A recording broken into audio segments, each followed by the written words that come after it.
Ooh, special. If you guys don't know, now you know. Swung on, hit in the air to right field and deep. It is high. Mosley takes it all the way. Bryant for the win. Welcome everybody to another episode of the Shirts vs. Skins podcast, episode 33. It's only me and Ahmed here today.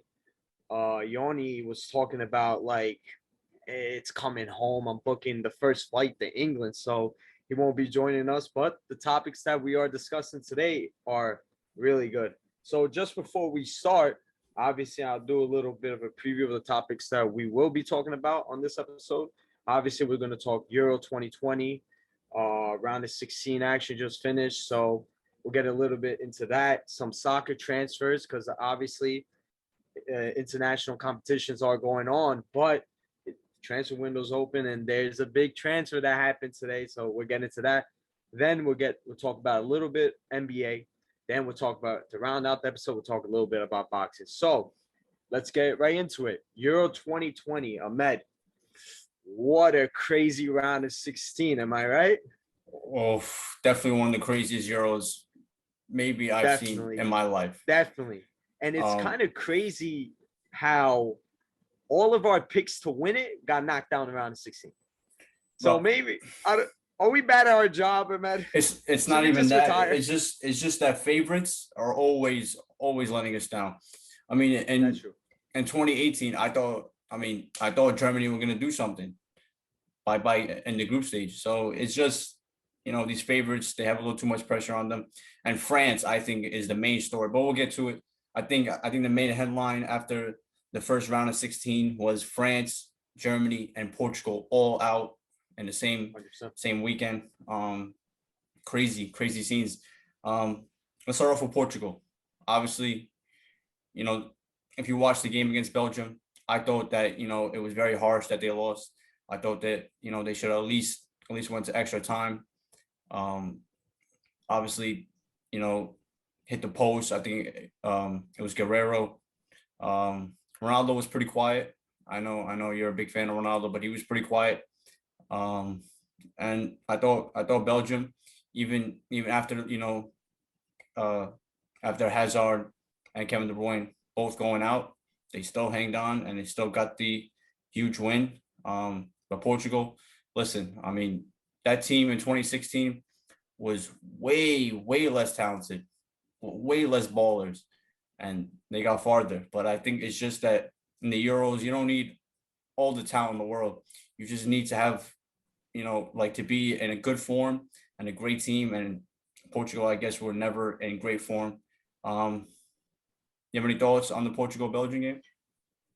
I mean, listen, Portugal, we talked about the talent that they have. That's just something that everybody knows. It sucks. I agree with you. I think Portugal were the better side throughout the game, but you know how football is. You can be the better side and lose still. Ronaldo, I think Ronaldo, until he gone, obviously he's gone knocked out now. He's probably the best player in the tournament. 5 goals in this tournament. But overall, when you're not having service to one of the best players in the world, he's not going to do much. I think a lot of questions need to be asked about the manager. I get it, he won in 2016, but the style of football, style of play that they do with all that talent. Obviously, I'm a United fan, and I look at how he used Bruno Fernandes. People are gonna make fun of him. I get it. It's fun. The jokes are funny. I get it. The slander. It's okay. I get it. But overall, if we're gonna be real, the way he used Bruno Fernandes is absolutely completely different than how he plays for Manchester United. He was playing like a deep line playmaker. Yeah, like number 6. And playing more so on the right when Bruno Fernandes, his best area is being the final third in the opposition box. So that's definitely something. Renato Sanches, he should have started from the get. I don't understand why he plays a double pivot of Carvajal and Pereira. Like, they're two of the same players. So I think something very important was Cancelo getting injured and then having to play Smirdu or or Diego Dalot. But overall, it sucks. It sucks because I had Portugal into the final, and it's disappointing. It's disappointing to see them out. Maybe, you know, how they talked about the group of death, and you've seen all those teams in the quote unquote group of death being eliminated. Maybe that definitely played a part. Maybe they had to play. Maybe they got tired. Not, I don't want to say tired because that's more like an excuse, but like maybe they put all their pieces in the group stage, and then it came into the round of 16 and they didn't have anything left. Definitely, I don't want to make an excuse for them because at the end of the day, look at the team that they filled out, all the talent. They shouldn't be losing in the round of 16. Don't get me wrong, Belgium is the number one team in FIFA rankings, and they're a great team. But I think you needed to do more on the offensive end, on the attacking end. So very disappointing. Good on Belgium. That was a fucking fantastic strike from Hazard. That was just sensational type of player. He's been a great player in Belgium. Definitely. Which Hazard though? Like, you know, the better one. One. But yeah, that was a great strike. Good for Belgium. They're a great team. They can win it. They can really win it. So disappointing though.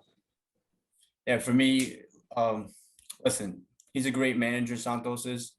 But he just made a lot of mistakes. I thought, you know, bringing on Andre Silva for the last 15 minutes, stupid.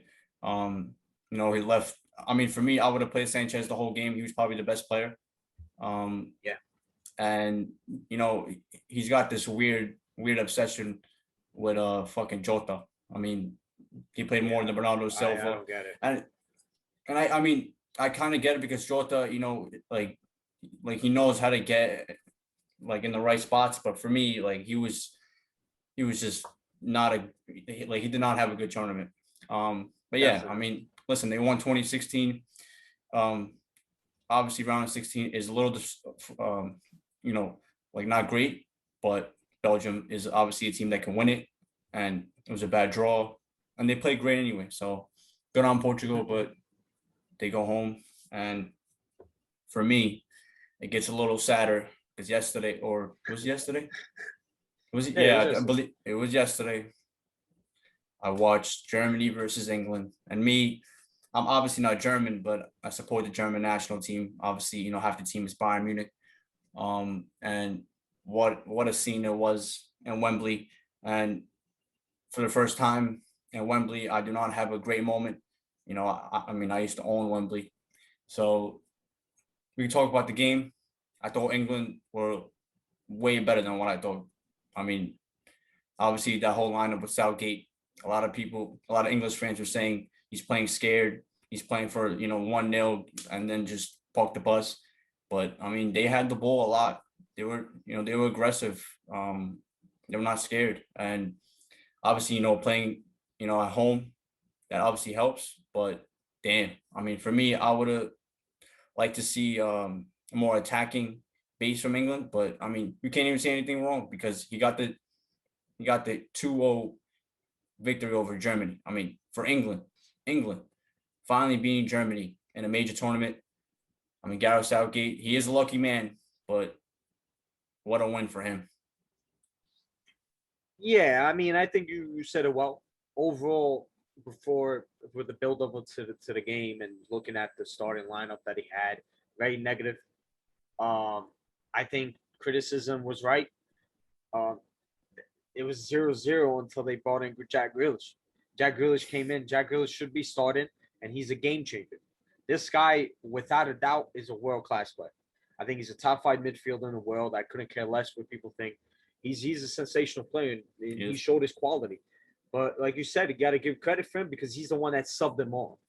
Even though he didn't start him, he subbed him on. So you got to give credit for that. It's like the same thing with like Deschamps in France. Like he's a very suspect manager, but he got it done to a fault because look at the talent. Same thing with England. Look at the talent that they had. Overall, that game it played out as expected. Very boring game throughout the game until, like I said, Grealish came on. England looked good, and now I think it's their tournament to lose now, considering the teams that are in front of him. Now that Germany was probably the toughest team that they can face. until they get paper. to the final. So on paper, obviously. So, but you know how the Euros are. You know how tournaments are. One game, anything can happen. So good on England. I like the team, man. There's so much quality, but like when you see someone like Southgate, like this dude is a terrorist, bro, like a footballing terrorist, though. And like, man, like look at who they have, Kane, and Kane got to play better because he's playing like a CDM. He thinks he's in Spurs, and it's just like, come on, man.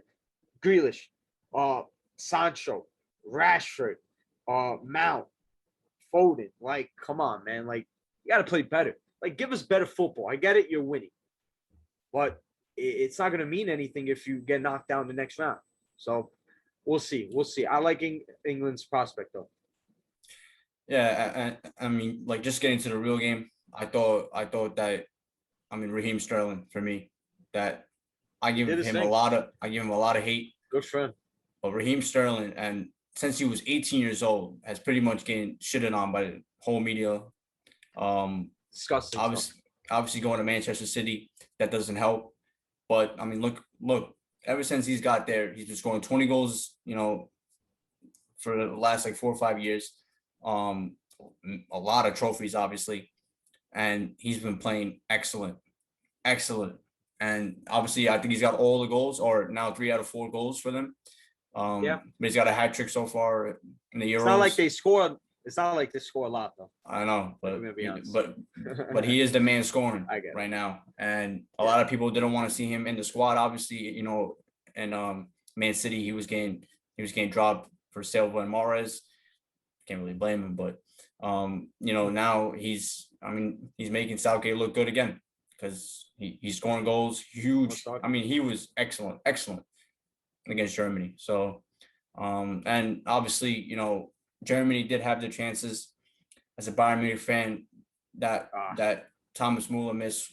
Bro, let me explain to you that Thomas Muller missed. I'm watching it, right, and it was just after England scored, right? So I'm pretty down, and then I see them going right back. It was Kai Havertz on the break, finds Thomas Muller. It was a bad pass from Sterling, I believe. And you can see him in the back, holding his hand and everything. Mm-hmm. And Thomas Muller, just not like 9 feet away from goal, puts it wide. And bro, when he takes the shot, I'm saying let's, but I never got to say let's go. I never got to finish it.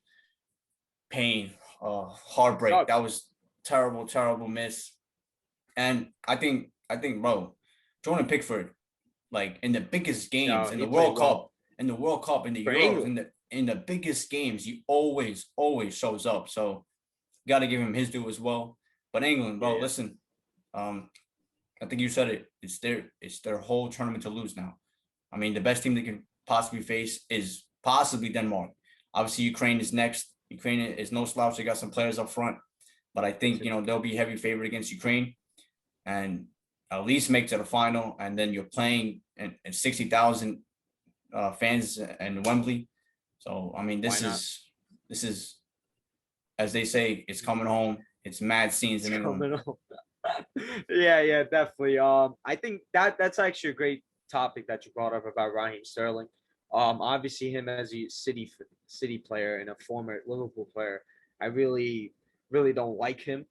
I question his footballing ability. How good is he really? But overall, this whole media coming like witch hunt against him, it's just absolutely disgusting, and it basically like sums up the media in England and honestly sports media in general. And I think with him, I could be wrong, but it's like with a touch of racism. I mean, I think it might be. I don't know. I'm not there. I agree.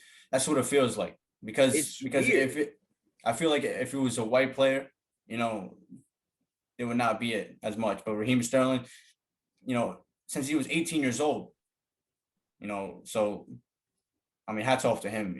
He has not complained. That's it. Absolutely. I see the same thing with Paul Pogba.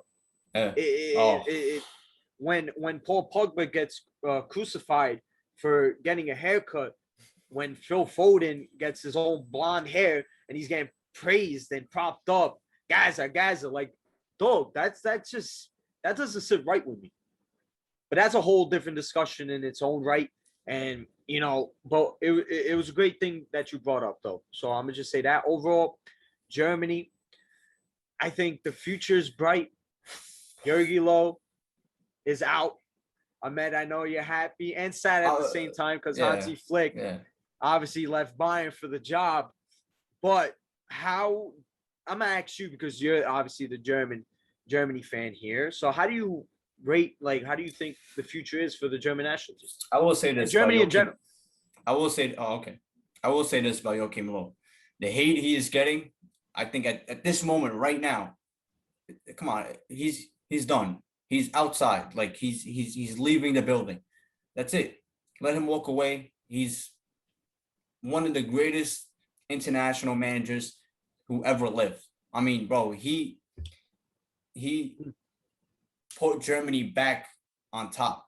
You know what I'm saying? And then in the same way, he also in that 2018 brought them back. So he went the whole circle. Obviously won a World Cup for Germany. I think in 2016, that semifinal.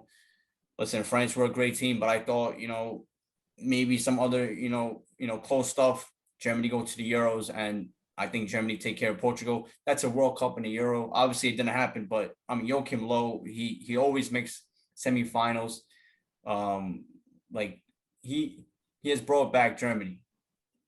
Now that he is gone, and now that Hansi Flick, the true mastermind behind all of this. I mean, bro, you go back to 2014 Germany, that high line, like everybody was talking about, oh, they're going to get beat. They're going to get beat with this high line. And me as an Algerian fan, I'm telling you right now, we had a lot of chances with fucking Slimani. Can you imagine if Messi and them, played them? And they did. And Hansi Flick, who was the true mastermind behind the whole game plans, he is now going to have his role as the top guy. And I'm telling you right now, bro, Hansi Flick, he's gonna make Germany a real powerhouse. Because I thought, I mean, just going into this Euros, German players already had a huge excuse. We're not gonna even have a manager after this. They already have one foot out the door. In a way. So I think now there's totally no excuse. You have Hansi Flick. Obviously, we've seen what he can do at Bayern Munich. He is, in my opinion, probably the top manager in the world. And he is now, he's gonna bring Germany back to the top. And, obviously I'm all for it. Yeah. I think you summed it up really well. Overall, Hansi Flick is a great manager. We gave him his due on this podcast so many times. I rate him a lot. I think this makes so much sense for him to get this Germany job right now at this point with the new era coming in. Like the talent that are coming out of Germany now. Obviously, we've seen just this past summer. I mean, this month and like last month, I believe, the U21 Euros. Yep. Germany won it. A lot of great talent. And in Germany in general, like the league and Bayern have a lot of great talent coming up too. So it's like you said, Bayern and Germany like are hand in hand with how everything happens. So it's definitely going to be interesting. We'll see. So we got to see what he does tactically with the team, the selection, everything. And your discussion about Jurgi Low, like I get it. But to me personally, I respect it. He won the World Cup. Like I can't say anything about that. But I think overall with international managers, I just don't see it being successful to have a manager for multiple years or multiple tournaments. Like I feel like it makes sense for, let's just say he won. Like I think you should have brought in somebody for this Euro. I get it, Jurgi Low, like good for him, and you guys gave him time, but it makes no sense for me to do that for an international manager. But this Euros, you should have had a new manager coming in and bringing in and maybe actually can win this. Like, why would he still be in this job? Like, dog, he started Timo Werner over Gnabry. Timo Werner had a horrible miss. That could have changed the game. If you have Gnabry, I think Gnabry scores that. Obviously, it's hypothetical, but I don't understand why they didn't just sack him after the World Cup, though. It's not. Yeah, I mean, listen. Oh, after the World Cup, I thought he should have been gone. Right there, like as soon as that Mexico game ended, that first Mexico game, cannot lose to Mexico. Cannot lose to South Korea, Germany. Come on, like Mo. All due respect, even losing to England.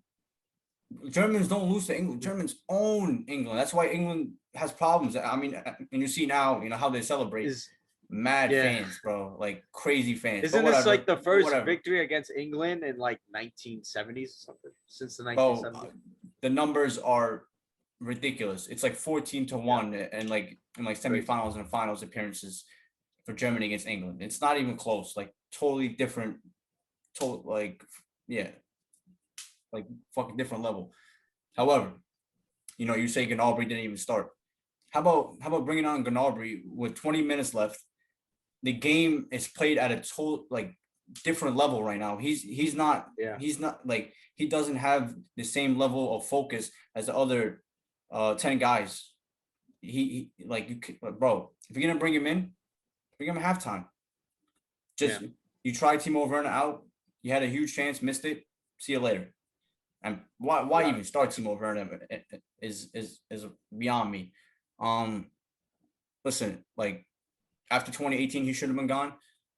And you say why all these managers can't stay around a long time, especially top managers.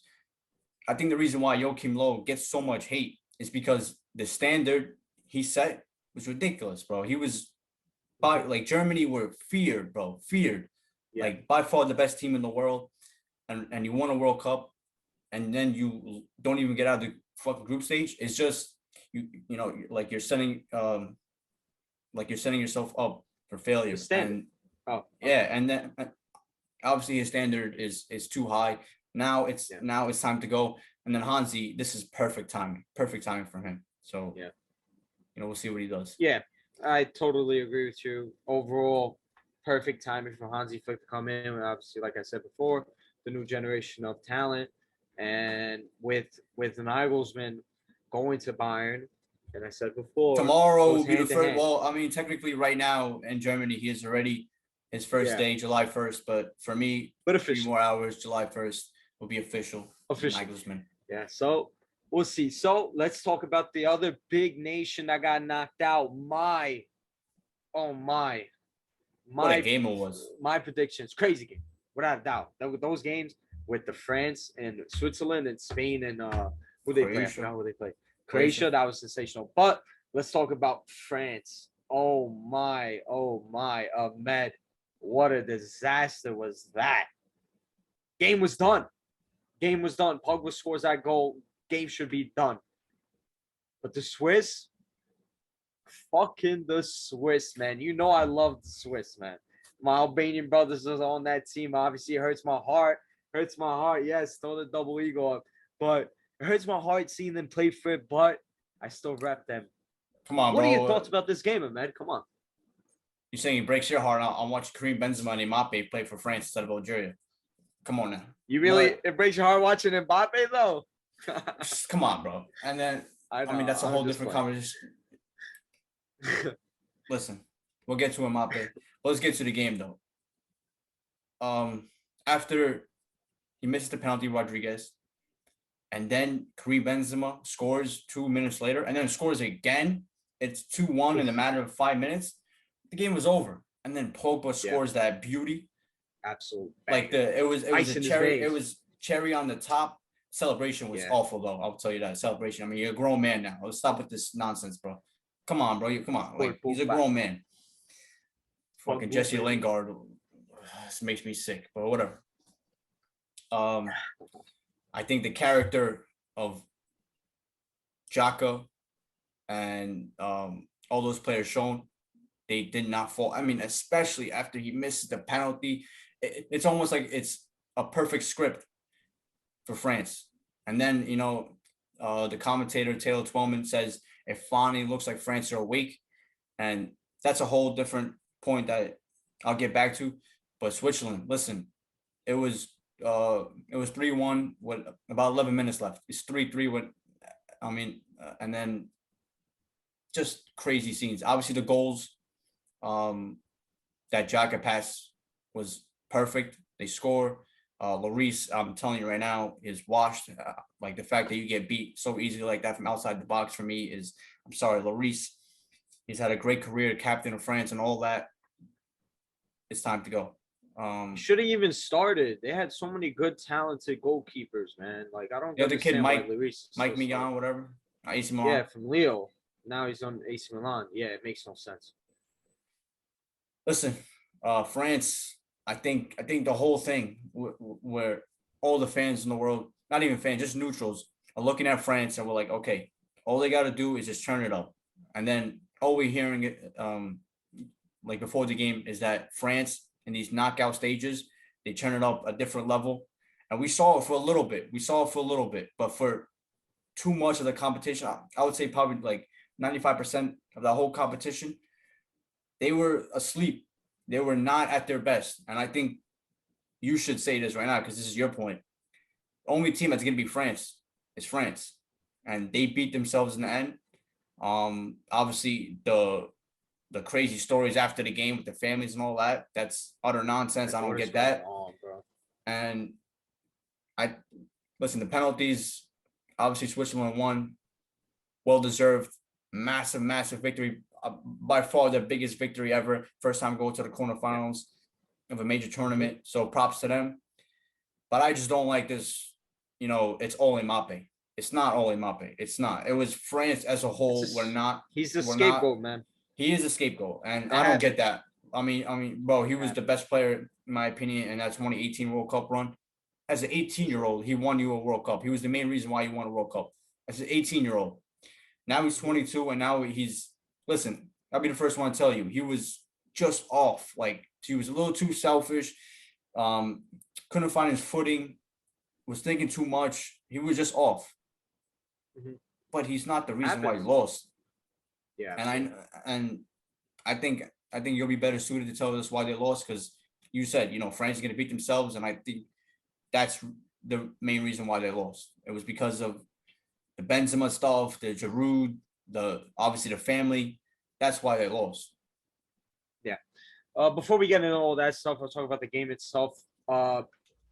Obviously, we can talk a lot about France, but before that, I got to give credit to the Switzerland, the resilience, the heart to keep fighting till the very end. That's in international football. That's what it's all about. These small, quote unquote, smaller nations playing to the end against France. Like, who would have expected them to beat France, the world champions, the Mbappes, the Benzema, the Griezmanns, the Pogbas? Just absolutely great game. So happy for those players. So happy for Xhaka, somebody that gets so much criticism at Arsenal and by those fans. To him to come out and show his quality, sometimes his leadership. Sometimes well deserved. I will give you that. But overall, the leadership is what makes him so important to a team. Arsenal players will tell you that. He's a captain for a reason. So, and he willed that team. It was just a funny moment during the penalties. This guy was drinking Coke. Bro, as soon as the game ended, he had a Coke in his hand. I'm like, bro, what are you doing? I was like, what? That's how you know he's really Albanian. Like Albanian. Definitely. So I love it. I'm so happy for Switzerland. I'm rooting for them to win it all, actually, because for my Albanian brothers on that team. But talking about France now, game was done, bro. It hurts to like, how can you not just manage the game? Manage the game out. You have Pogba, you have Griezmann. You just hold the ball, man. From the get, that team was awful. Rabiot playing like at wing back. Pavard, like, I don't understand how talented that nation is, and you're still playing Pavard as a fullback. I do not rate Pavard at all.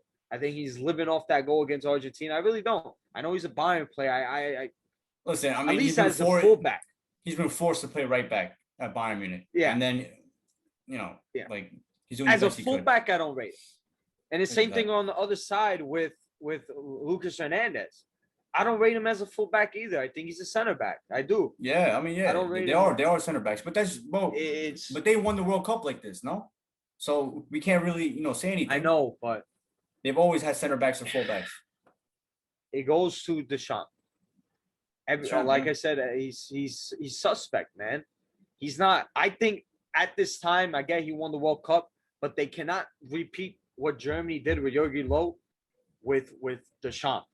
I think when you have somebody like Zidane, who's available, who half of these players on that team idolize, it makes complete sense to bring him in now, get him ready, let him be with the squad, international break, and get them ready for a World Cup run. They could be the first team with that talent. They should win the World Cup. They could be the first team to repeat World Cups.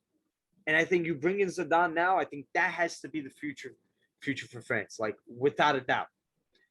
And Mbappe, man, I agree with you. I think he's being scapegoated. And this happens. This is what happens in the player's career. There's ups and there's downs. This is clearly a down moment from all the success he's been having at such a young age. He has that expectation and pressure now. People talk about he's the guy that's going to carry football when Ronaldo and Messi leave. I mean, he thinks that too.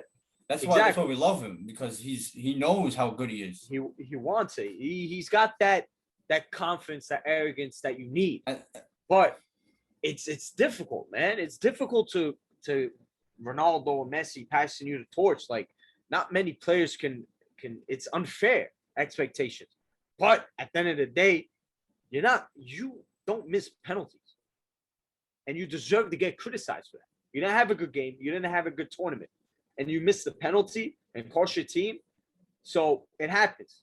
I'm not gonna go crazy and be a prisoner of the moment person and be like, "Oh, this guy sucks. This guy sucks." Yeah, people call him trash and shit. Like, yo, relax.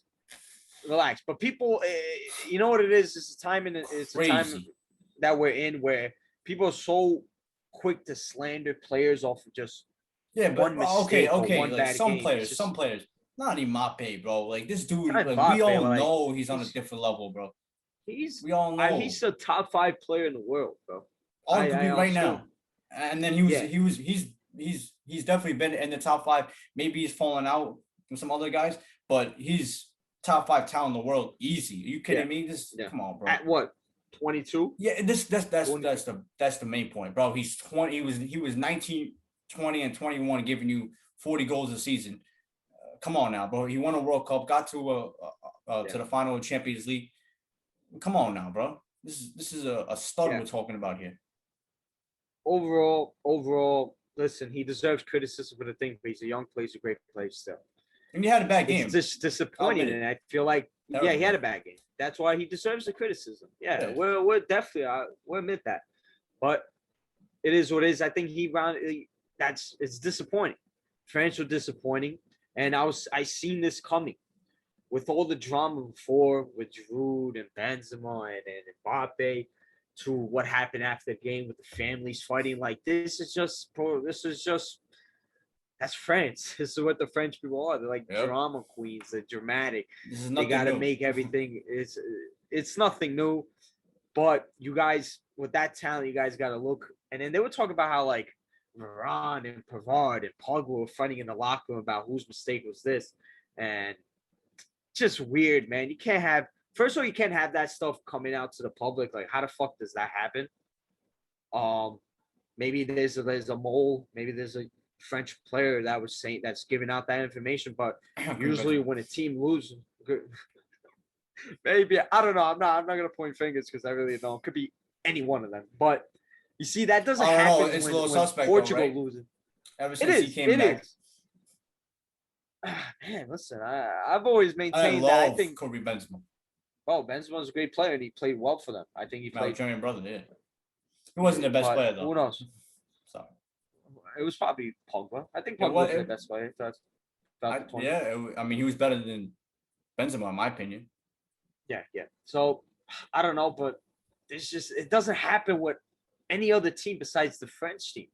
All these stuff coming out at the public, like, dog, you don't see that about Portugal. You don't see that about Germany. Fucking players fighting. Like, obviously, if you ever played sports and losing, you're gonna be mad. You're gonna probably say some stuff that you probably wouldn't say, but It's just emotions at the time. People don't want to lose. They're professionals. They're athletes. They want to win. They're competitive. So, but you can't leak that stuff in public. And I think that goes down to the lack of leadership, lack of control that Deschamps has in that locker room. I don't think he has that much. I think the players run everything. They would talk about how Pogba told Deschamps to play another formation. Like that just goes to show with Deschamps, like, come on, man, what are you doing? That's why I go back to the point with Zidane, somebody that's going to command respect in that locker room, somebody that, like I said before, people idolize him. He's a legend. He's one of the best players ever played in one World Cups. Like, I think that's got to be the future for things. And I like that. Zidane in fucking in France. But I don't know. What are your thoughts about Zidane being the next manager for France? I mean, that is a match made in heaven. Perfect. Even though I would probably give fucking Deschamps one more run at the World Cup. That's what I would do personally. And plus Zidane, I mean, my point on that. I know, but he's not going to become Joachim Low. In international football, that's all I'm saying. You can't let them stay there for so long. I don't believe you. You need something fresh. You need. I know, but you gotta let him finish what he started. I would do that. You gotta let him finish what we started. That's the thing. Won a World Cup. What else is he gonna do? He got a Euro, and he's got a chance. I don't know.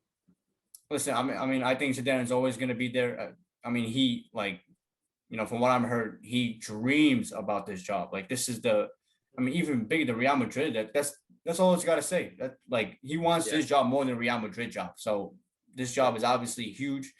I think he'll be there after the World Cup, even if they win. You bring in Zidane, and then he can walk away 2 World Cups. Obviously, you can't say anything. But for me personally, let them finish in the World Cup. Zizou takes over and a new era begins. But we'll see. Yeah, definitely. We will see. So enough of the round of 16. Let's talk about some quarterfinals. Ahmed, tomorrow, I think it's tomorrow. Switzerland versus Spain. Friday, yes, you're right. July 2nd, you're right. Let's get into these. Get into these matches, quarterfinals, like I said. Let's get into the first matchups, gives our predictions, our analyzation of the game. What do we think is going to happen? So, first game, Switzerland versus Spain. What are your thoughts about this game? Who do you got winning? I'll go with Spain. I think they just, like France, they do have a lot of talent, obviously. And I think that no Jacko is going to be playing. He's not playing. I don't know if Shaqiri can give you 90 minutes anymore. So if this game goes to extra times, that's 2 of your best players out. Listen, I'm not saying Spain, is a world beater, but I think they just have enough to beat, obviously a Swiss team with no Xhaka, and that'll probably get them over with. Probably 2-1, maybe a late winner, but I like Spain to go through. Switzerland, Spain. It's difficult now. I'll be rooting for Switzerland. I'll be rooting. Come on now. Yeah, for sure. I know you. But it's difficult now knowing that Xhaka probably won't be playing. Spain, I think Spain haven't been looked good at all. Obviously, had those 2 games where they scored a lot of goals, but that's like game's over. Good for them. I think they played pretty teams. Like I really don't rate Croatia. I think it's a very aging team. They were due for losing very early. Obviously, I think they should have made the group because the group wasn't that difficult. But Spain in general have not looked that crazy. They live and die by Murata, basically. It's kind of funny. But Switzerland, definitely without Xhaka. Like I said before, leadership on the pitch, great player, somebody that can round them up, get their head focused. Not having him, like you said about Shaqiri's not gonna give you that anymore. Obviously, he's got the quality and talent to change games, win them that game, but we'll see against that Spain defense who are very not that good. I think they can score. Switzerland can still score. I think they can still win this game. No, and I'm gonna have them winning this game. I think Switzerland will win this game. I think like you said, talent-wise, definitely favor Spain, but Switzerland, the momentum coming after that game. Hopefully, their legs are still with them. Obviously, going 120 minutes, definitely draining for player, but we'll see. They've gotten a couple of days rest. I have Switzerland winning. Maybe it's a little bit of a biased choice because, like I said about the Albanian players, but I think the defense is good, man. I think the defense is good. I think Severovic is good. I think Embolo can give you something. They have talent. That's it right there. That's it right Xhaka. there. I think Embolo is the key. If he shows up, Embolo's key. Yeah. kind of like Isak for Sweden. If he shows up, they're a hard team to beat. Obviously, he didn't play his best, and bye-bye. I think if Embolo plays, like takes on runners, there will be a problem. But I still like Spain 2-1, and then definitely, I respect that. I have Switzerland. I don't know the score, but Switzerland wins. Let's get into the next game of that same day. Belgium, Italy. Ooh. Why is this game so early, man? It's just it's at 3 not o'clock. early like it's time. No, not time. But I'm saying like early in the tournament. Obviously, quarterfinals is pretty deep in the game, but that could be the final if we're gonna be honest. But let's get into it. Ooh, difficult. Belgium, Italy. Belgium without Hazard or De Bruyne. Ahmed, is that confirmed? What do you think? That's confirmed. Yeah. Oh, I think Roberto Martinez confirmed that. I like Italy in a pretty, high scoring game, which is not, the way that Italy played ball. I like Italy 3-2. I think they just sneak by.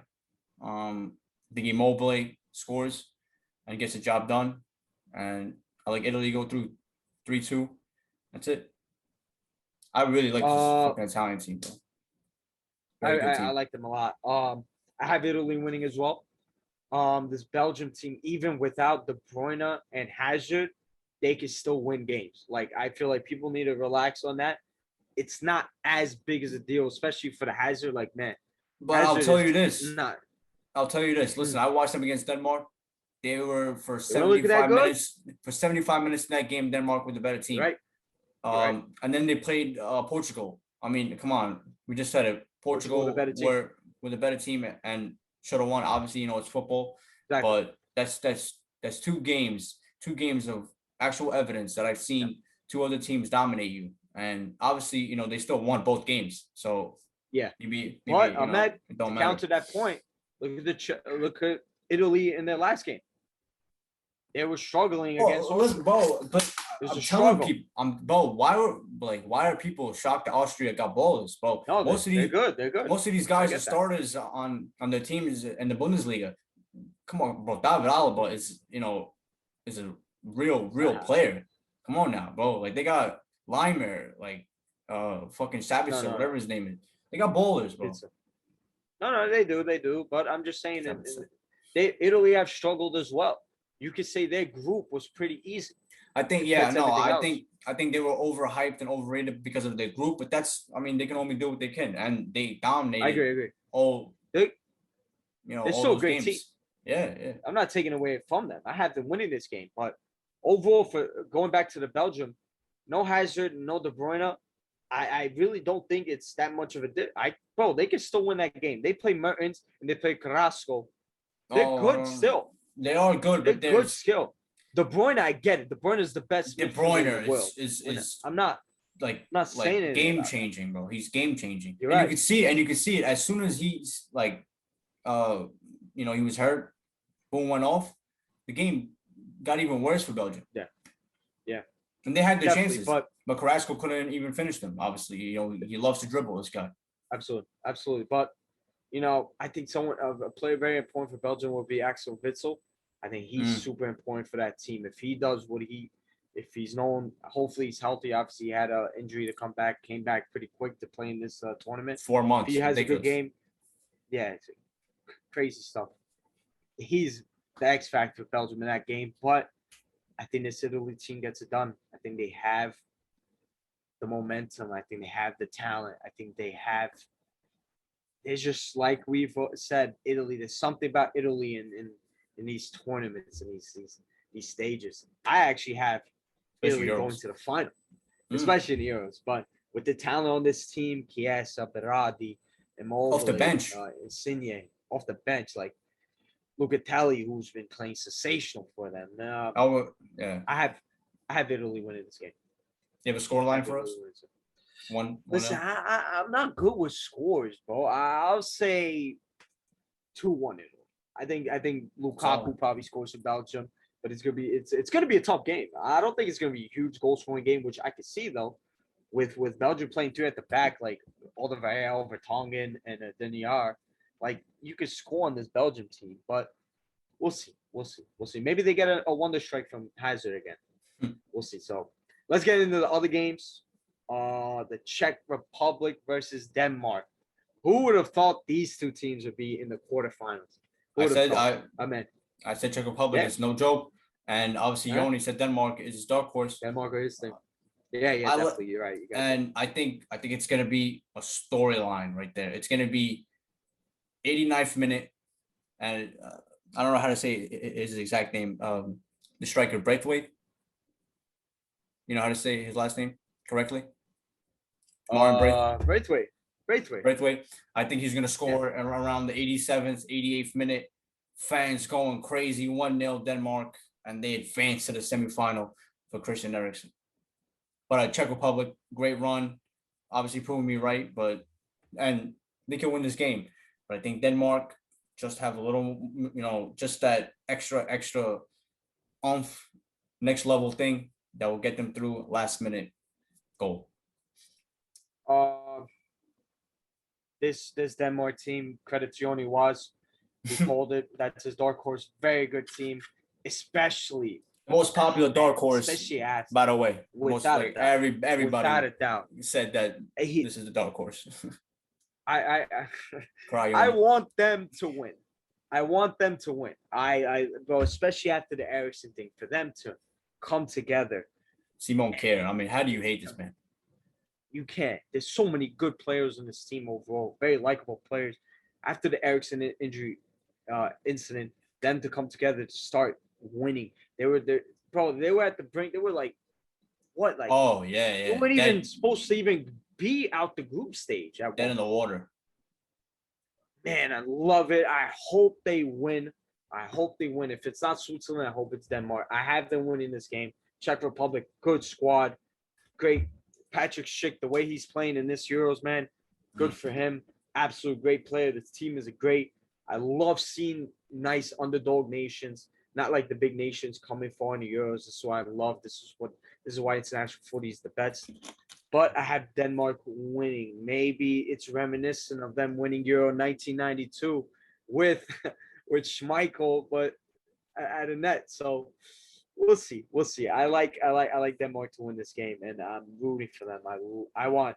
Does Eriksen get like a medal if they win it all? Better. You better be there fucking picking it up.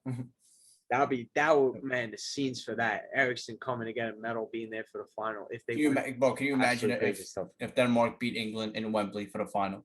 Oh my god. Just absolute scenes. Let me not speak. I'm here for it. This is why, like I said, this is why fucking international footy is the best.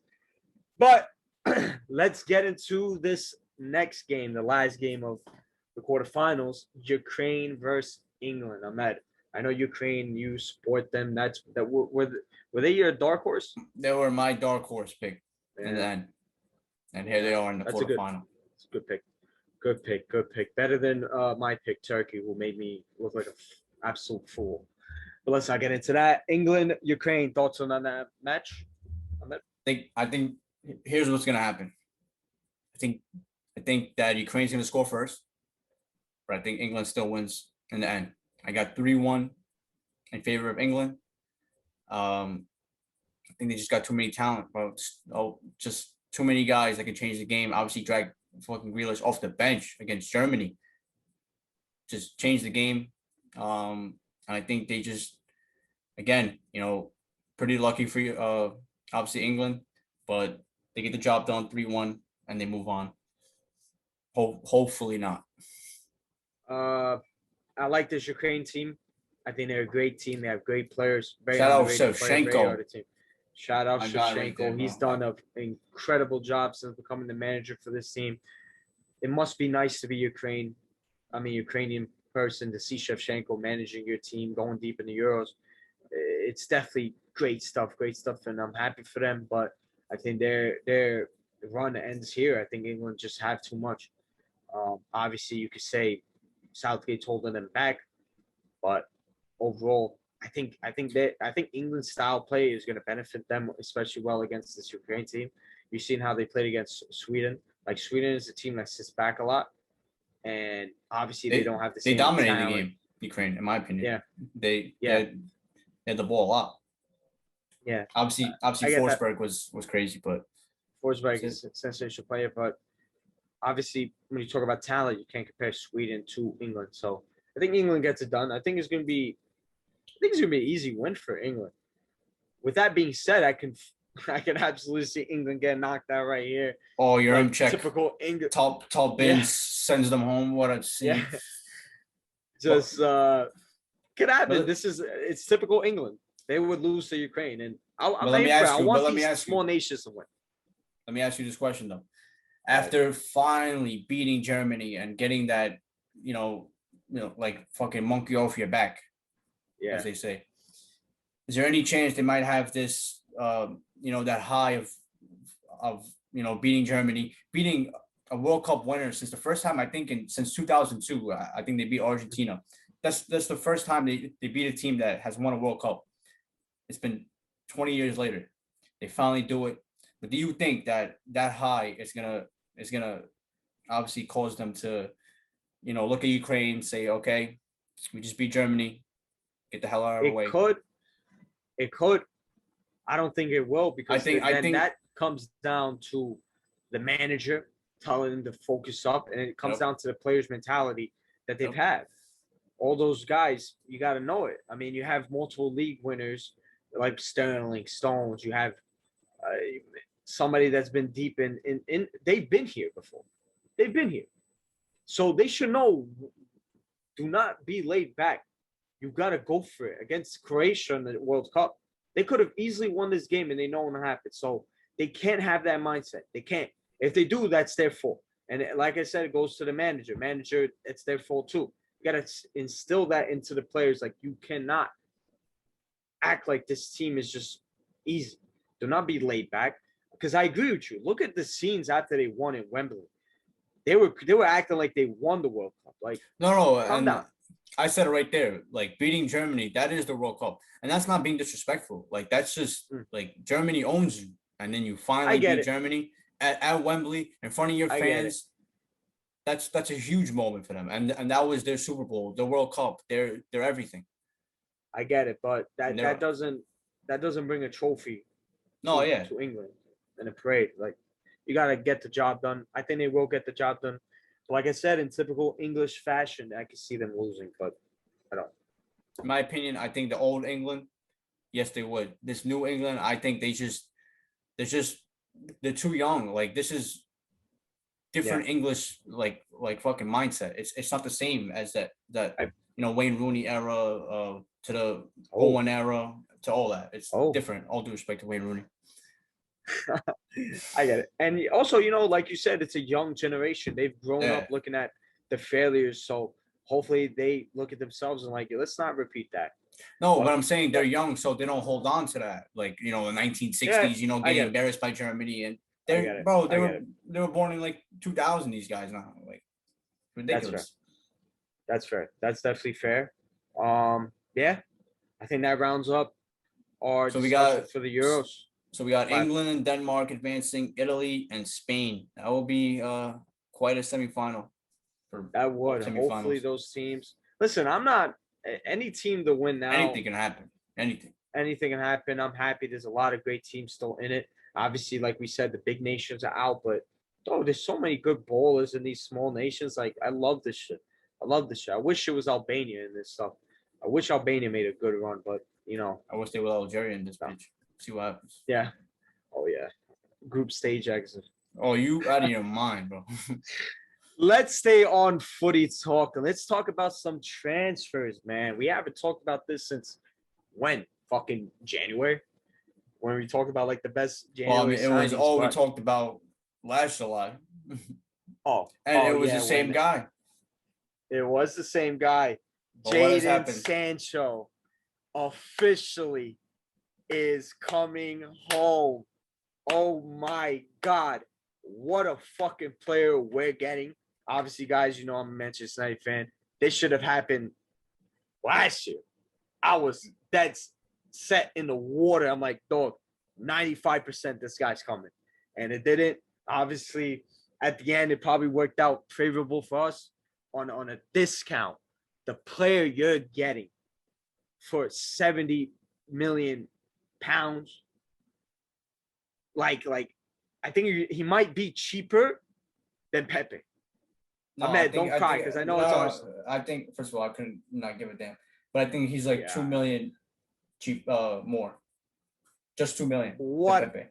Just 2 million for Jadon Sancho. When you look at his goal contributions at his age throughout Europe, oh my, Ahmed, they're all. I could talk all night. We've talked about it. I think the listeners know enough. We've had it for like a year, but now for it to be, well, it's not official until Manchester United say it, but all the tier 1 sources are coming out. Christian Falk, Fabrizio Romano. Oh my God. When Christian Falk came out and said, I was just like, man, Fabrizio, where are you? Tap in, but I was saying this last year about Fab. Like he's literally like tapping. That's what he does, bro. He just taps the ball in. Who cares? No, I know, yeah, of course. But I'm saying, like, he's I was the saying best to ever do this. Bro, me, a guy who has no connections. I was giving you and Yoni more like actual, and then it was actually before it happened. This guy waits until the minute it happens. I know he wants to be super official and all this, but bro, you're the like Woj is ruining lives for some NBA players, bro. Like they're at the draft or something. They're like right there. It's happening. He's the one telling them. So I think there's levels to this. And Fab is getting there, but and also he's like a fiend for these Manchester United fans. A fiend, bro. Do you not see the bro? Oh, and then the comment section. That's a criticism. Like I would do the exact same thing. He's favoring the markets that are the biggest ones. What's the problem with that? Look, Fabrizio Romano is the GOAT without a doubt. The marketing this guy's done. When you talk about footballing transfers, you say, "Here we go," plain and simple. He's the best, and all these journalists that hate him are just mad that they ain't him. Plain and simple, the GOAT. I love him. Christian Falk. I'll go to obviously is the real deal in my opinion. He's the one that tell you if it's not true or is true. Fabrizio is the real deal, especially in Italy. Like he knows his stuff in Italy. No, same thing. Christian Falk is good in Germany. Like it's difficult. Wojnarowski, I get it, but he has one league to worry about. That's not. You can't say that for soccer. There's England, Germany, Spain, France. Yeah, I don't know and how what he's doing to be the guy that official. He talks about every league. Respect.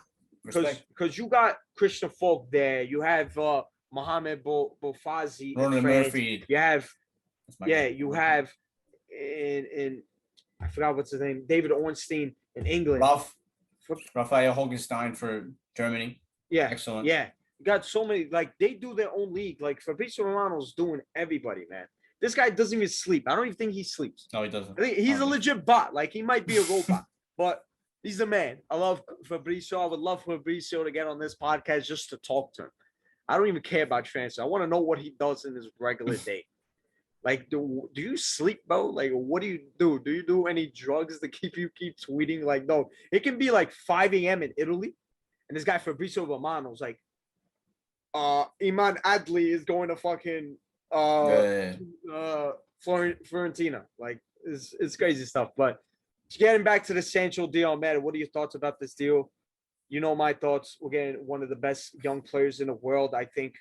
I don't want to say it. I think it's a little bit too early, but next season's looking good for United. Go ahead, Ahmed. What do you I will say this about United and Sancho. Obviously, last year I was the first one to tell everybody what an absolute embarrassment. The only club that was really in for him, like, and that he also wanted to go to, and you can't get the deal done. Manchester United can't get a deal done with a guy that wants to come there, and he's young, and he's okay. I get, he's gonna cost you a lot, but come on now, bro. Finally, they get the deal done. Obviously, it's not official till probably tomorrow, like whatever it is, but it's pretty much official. Jadon Sancho is a Manchester United player. I think it's great. I don't think he was, the first thing you needed, in my opinion. There's other things, but obviously, they can still, take care of that. But Jadon Sancho, I think he will probably dominate England as well. He's a real baller. I have questions about him in the biggest games because against Bayern Munich, yeah, he might have scored once or twice, but I've watched all those meetings. Jadon Sancho is like sometimes I don't even see him on the field sometimes, but he is a baller. He will make you guys better. I got a couple questions about it. I mean, is he going to wear number 7? Because obviously Cavani. I think R16 came out and said he's going to wear 7, and I heard that they've offered him to wear 7, and he hasn't accepted it. I don't know. I think he will be wearing 7. Like, what other number is he going to wear? Like 21? Like, come on. I think he's going to wear 7. And listen, Cavani broke the curse. So this is perfect time. Honestly, not signing him last year and giving him number 7 might have ruined him. But, yeah, it's definitely exciting, man. Sancho, like, I get it. Against Bayern, he has not shown off. I know a lot of people have said that. I get it. It happens. Bayern are a great team. But to say he doesn't show up in big games is wrong. Just this season in the games. Well, it was Bayern Munich I'm talking about, and that's the biggest games. I'm saying Bayern Munich is the biggest game, and he hasn't done it. But I don't know. Against Man City, maybe he did play good, but I don't care about it. In the Pokal, he played well. He's been sensational. Yes, man, I disagree with that. The style of player that this kid can bring, obviously in Germany, compared to England, it's different. He's 21 years old. You got to give him time to adjust. Thankfully, he's not one of the biggest transfers. Thankfully, we didn't give him 120 million. Thankfully, because then the pressure would have been sky high. Pressure is still sky high. Obviously, one of the best young players in the world. The money that we brought up, 70 million, probably 80 euros or whatever. Still a lot of money, but it's not most expensive buy in United history, like a Pogba or a Maguire and stuff like that. So that's I love the business that we did for this. He's got to give him some time to adjust to the Premier League because it's not the same. But thankfully he's English. Thankfully we got guys like Rashford and Greenwood and Maguire that he's been with the England national team that can help him adjust to England again. So I'm fucking excited. Like I said, it should have happened last year, but you know how United are in these transfer windows. I agree with you. He's not what we needed, but it's what we wanted. What I wanted. We finally got our right winger. I think he's going to be so key, especially for someone like Wan-Bissaka. I feel like he gets a lot of criticism, rightfully so sometimes, even though he's improving so much on attacking end. But now having a true winger to help him is going to give him more space, more time to operate and develop, less pressure on him. So it's huge. We haven't had a right winger in maybe fucking since Nani, maybe. It's just unbelievable. I'm so ecstatic. Hopefully the job's not done. Varane, you're gone from the Euros. Yeah, France is done. I think he wants PSG bad. Job's not finished. It's Manchester United, bud. But I will say that you made a great point. You have to give these guys time. I think a lot of people were shitting on Kai Havertz. I was telling people, bro, he's gonna have a huge influence on Chelsea. And what does he do? He scores the only goal in the Champions League final and wins them a Champions League. Yes, he was not good to start, but as the season went on, he got better and better, and he's only 21 years old. I don't know how Sancho, I think he's 21 now. He might be 22, whatever he is. Was he 21, 22? 21. Give the boy time. I'll give him maybe a full season. Like, give him a full season and then see what he does. But give him time, because a lot of people are going to be coming for his head if he doesn't, score 2 goals in his first game or something like that. Absolutely. But that's given. Like I said, Yeah.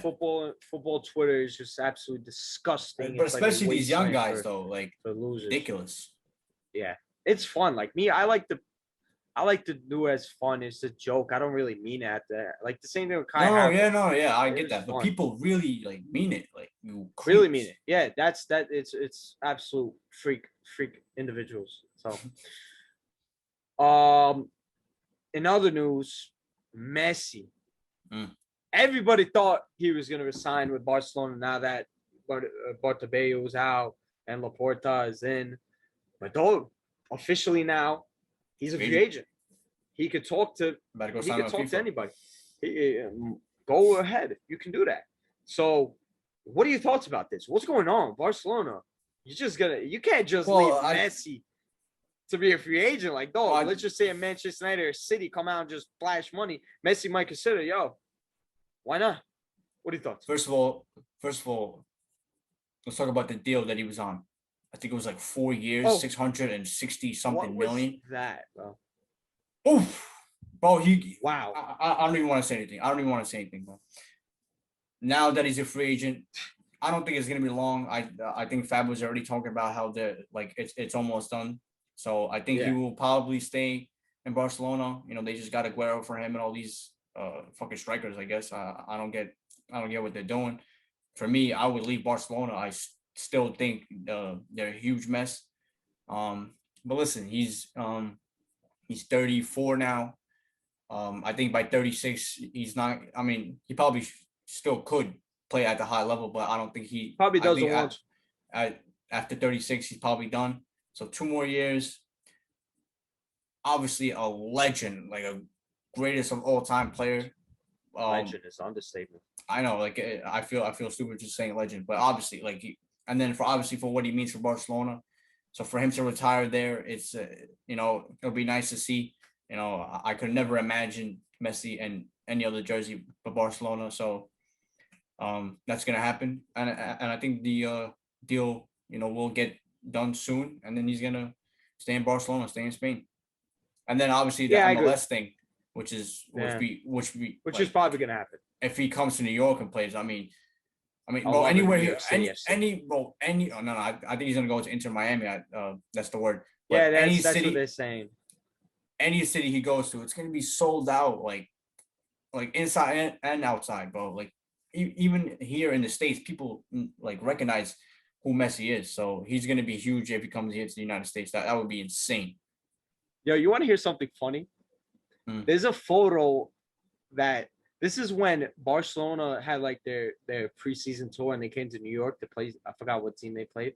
There's a photo of him and Suarez at an MTA train station. I know. I swear to God. I saw that picture. It? One of the most random pictures of. I'm like, bro. It's like New York too. It's like a New York. It's an MTA, bro. 100% an MTA train station. Like I want to know. Yeah. Can you imagine?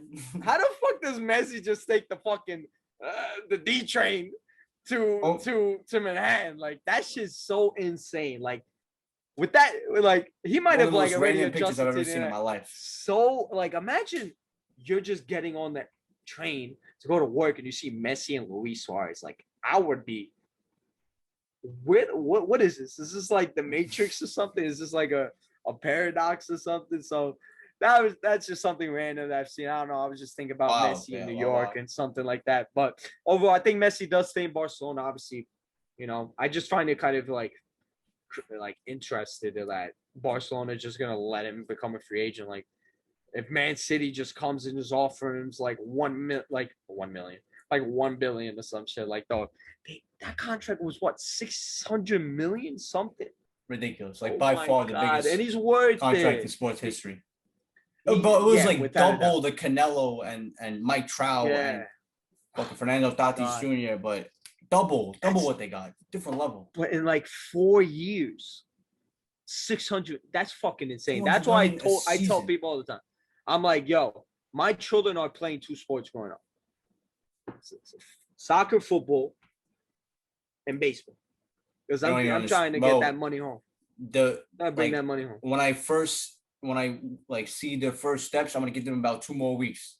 From there on, bro, Right. it's drills and it's like suicides. Yeah. Going ham, 100%. bro. I'm Oh, not yeah. I'm not letting We're not nobody playing. ever do. Yeah, We're this not is playing. come on now, That's bro. like the Project Mbappe. If you ever seen those on Twitter, those are funny. Yeah. But yeah, listen, I've always said about Messi. I'm like, Messi's a very loyal guy because again, he's getting paid very well to be loyal. So good for him. I think he stays at Barcelona. I think he gets what he wants. Laporta, I just can't see him letting Messi go as his like his first big thing, being a Barcelona president now. I think he stays. I think he does go to MLS. I wish he goes to New York City FC. There was talks about him if he was going to City, that he would then go to New York City FC. I would definitely go watch. Hopefully not a Yankee Stadium. Every game I'm going. Every Bro. game. Lionel Messi watching a goal Ridiculous. live. Like, come on. Did I say goal? Bro, you said it too, not me. One of the goats. Oh man, that's embarrassing. But yeah, definitely watch him. And yeah, it's gonna be pretty cool. I think he goes into Miami because all the talks are saying. But we'll see. We'll see. Ahmed, before we end up this transfer, soccer, footy talk, I'm gonna ask you a question. I'm gonna ask you, name me one player from the teams that have been eliminated in the Euros that interests you the most. As a Bayern Munich fan? From there, just whatever you want. Interests you the most for somebody that should leave, or there's talks about him leaving. You know, France, Germany, Portugal. There's a lot of good players. I'll name one after you, and then you can You can go first. You can go first because I'm at this. Obviously, since I embarrassed myself saying that Messi is the GOAT, I have to talk about Ronaldo. Does he stay at Juve? I get it. They won Champions League. Allegri's back, and that's fine.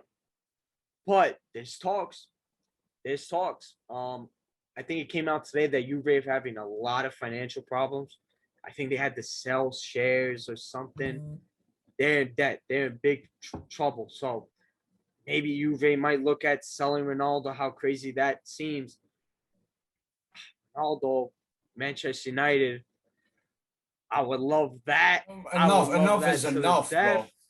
I know. My There's God. a running joke on our football chat that Manchester United fans think Ronaldo's on loan still from United, but I would love him at United, but I just don't see it happening. But Not a chance. Ahmed, let me tell you something. Let me ask you something.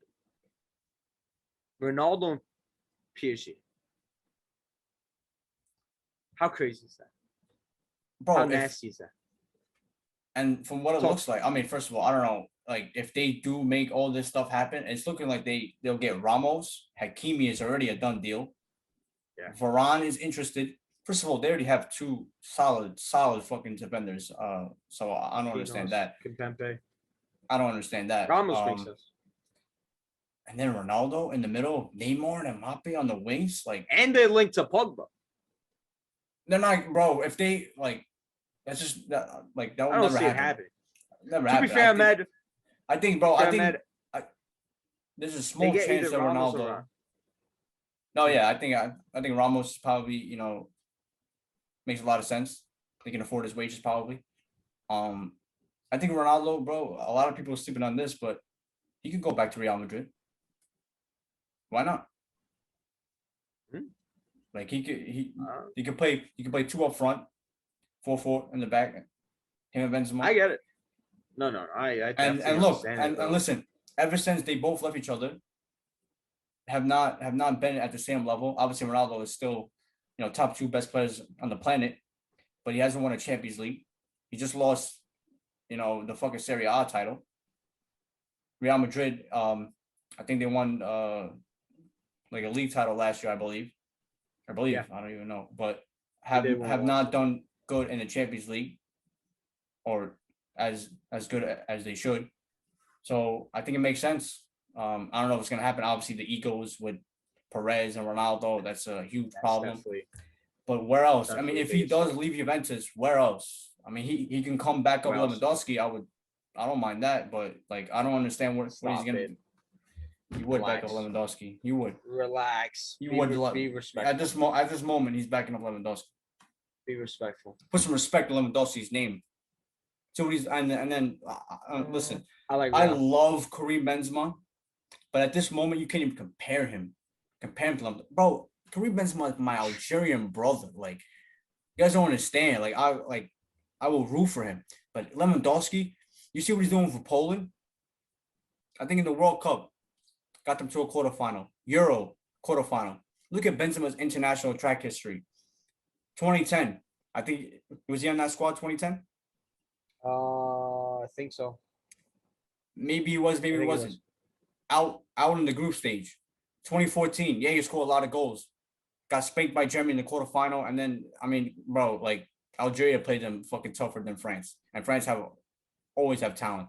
Yeah, that wasn't a great French team, but they got him, that wasn't even close against Germany.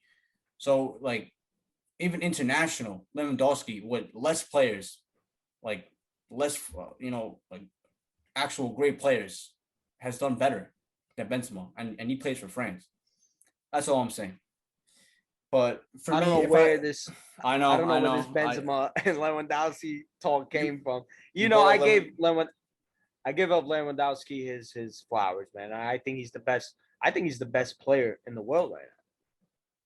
I do believe that. Yeah. Obviously, when you talk about Messi and Ronaldo, these two guys are like, I like to keep him like separate from everybody else, but he's the best player in the world for me. I think he should be front runner for Ballon d'Or too. I think now that a player is gone and then he's out, I'm gonna stick on Portugal. I'm gonna go with Andre Silva. Think a guy if he could if Leipzig get Andre Silva, that's probably the second best team in Germany in my opinion. Like, and then they can do damage in Europe. So I think Andre Silva, and then obviously you can go to a team. I don't know. I think Man United might need a striker. I don't know. It'll be expensive. We have been linked to him, but I just feel like there's something about those. Yeah, there's something about those Frankfurt strikers that like just they're like system players. When you talk about like Haller, and you talk about Jovic, like Andre Silva. I remember when he was at Porto, I believe. Then he went to AC Milan. He stunk it up there. That was disgusting. But I think he's a good young player. But I don't want United to take that risk. I don't think we're in the time to take that risk. I'd rather, in terms of strikers, I think we should go for somebody that's ready set. Like I said, maybe Ronaldo, maybe a Kane, maybe. I think a perfect fit for him is RB Leipzig. For yeah, both teams, I agree with that. I agree with that, but I think he stays. Andre Silva is very good, but we'll see. He's had a good, sensational season. I'm not taking anything. I think he's one of the top goal scorers in Europe. He's young, but I don't think a big team should take a risk. I think Leipzig makes sense.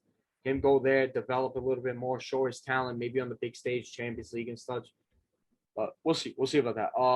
Ahmed, before we end this discussion, I want to talk about Mbappe. I know I said we both give something, but I feel like we can't just leave Mbappe. I think reports have came out today that he might be running out his contract. After his performance, do you think that has anything to do with him wanting to leave PSG? Maybe he wants good PR, goes to Real or something. And I think you're asking the wrong person here, because a lot of Bayern fans, a lot of people in Germany in the know. There's been a talk about this 5-year PowerPoint that has been made by Brazil. And it makes a lot of it just makes perfect sense. I'm telling you, it's either him or Haaland. One of them is going to be the new striker after Lewandowski. One of them. Me personally, I don't mind who. Obviously, Mbappe is a little more, class in my opinion than Haaland up to this point. But listen, like if he runs out that contract and you don't gotta pay a fee, because he'll be a free agent, so he can just sign for wages. Yeah, Wolf. I mean, like PSG would never allow that. You cannot sell Mbappe for nothing. Disgusting. Cannot lose Mbappe That's for disgusting. nothing. So I don't think that's impossible in my opinion. However, Who knows?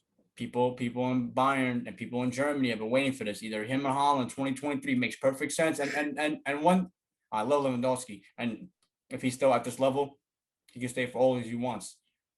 But when is his contract also end? Thank you very much. Same year.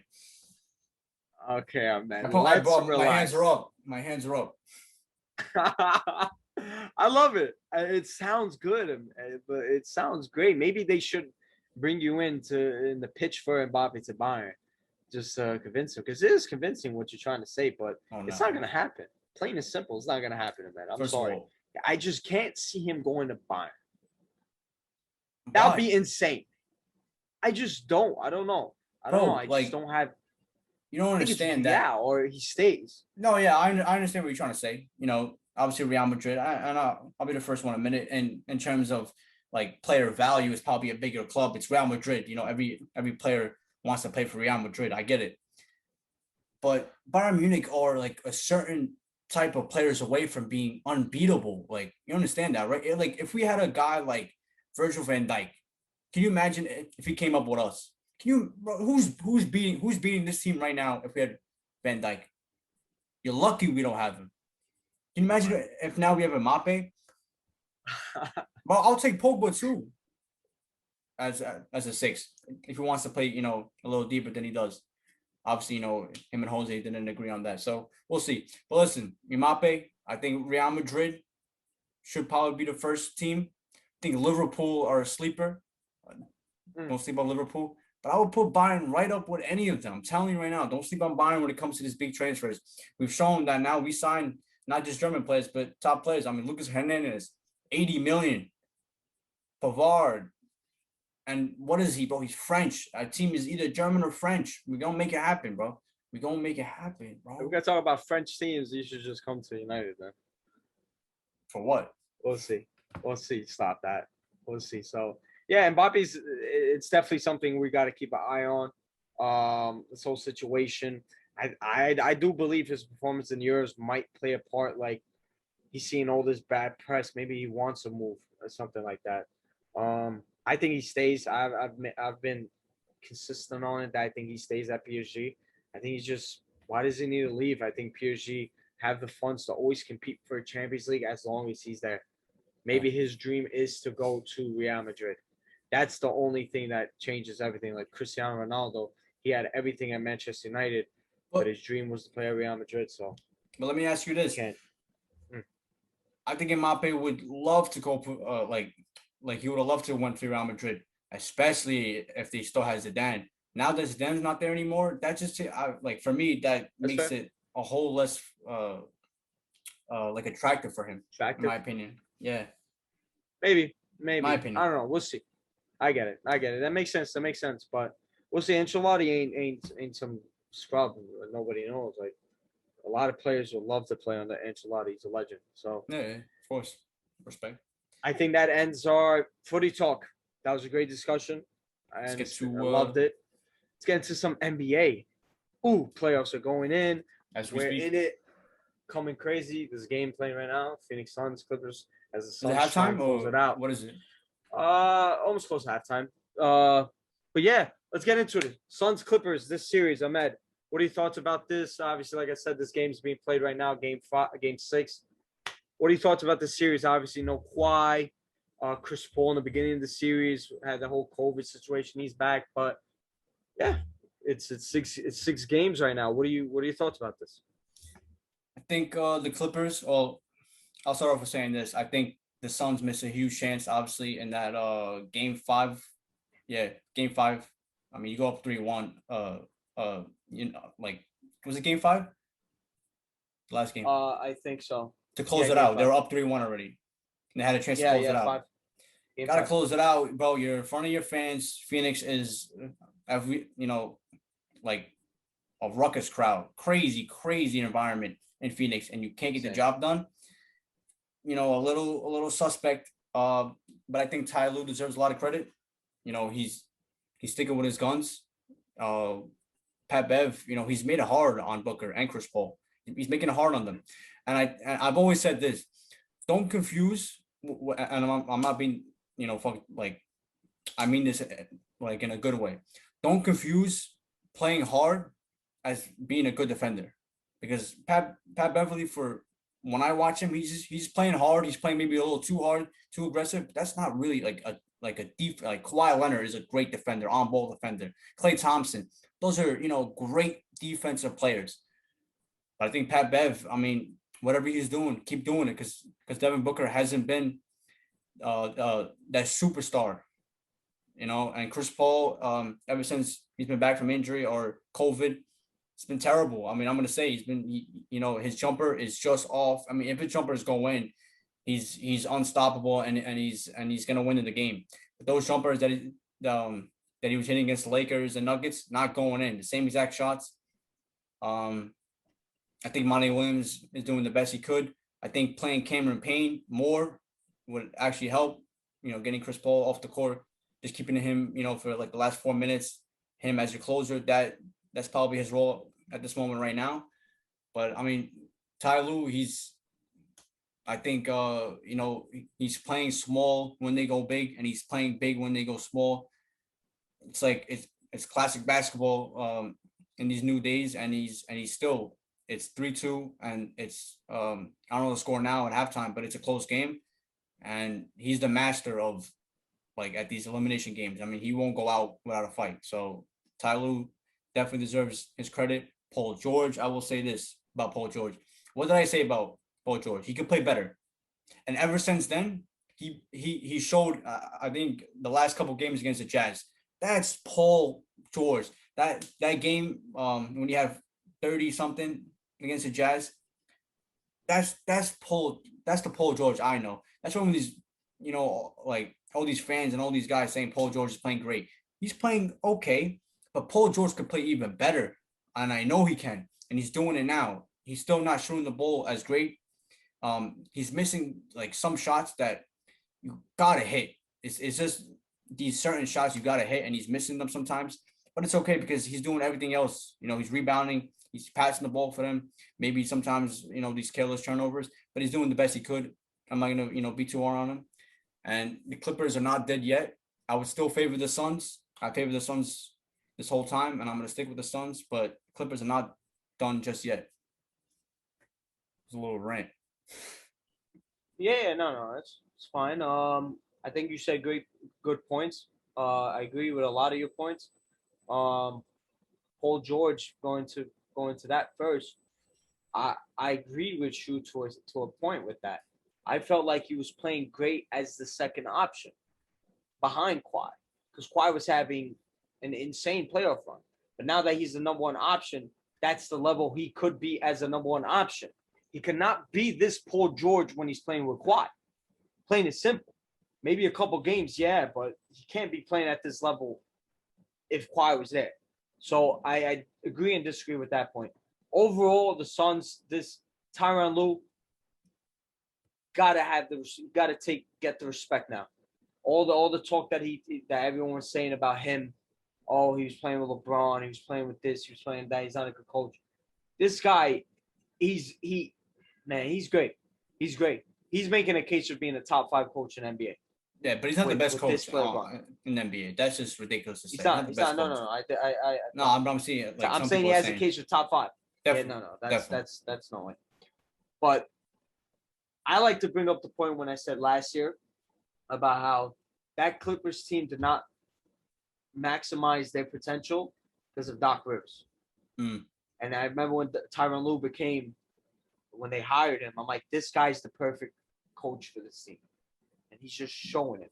Look what Doc Rivers is doing with Philly and absolutely being a disaster. Prototypical of the Clippers last year. And you see what Tyronn Lue doing. So I like to bring that up because I told a lot of people that a lot of the Clippers struggle last year was because of Doc Rivers. Obviously, those players did not play well, but Doc Rivers has to be at the center point for that.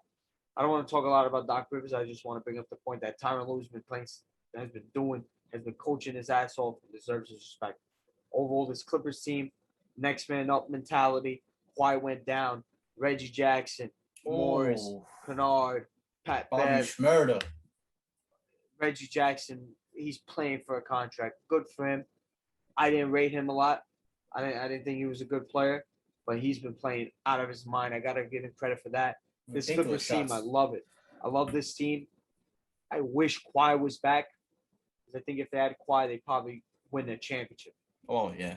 Well, hopefully he'll be back. Maybe if they get into the finals, maybe. But definitely difficult. But the Suns, Devin Booker was getting all this hype. People call him the next Kobe Bryant. Ever since then, he's been not playing that well. That's just nonsense. I agree with This is the media. It's like not, stupid stuff. I don't buy it. I just find it funny. I just funny that it's ironic that it happens at the same time. But definitely Booker has to step up. Definitely Chris Paul needs to step up.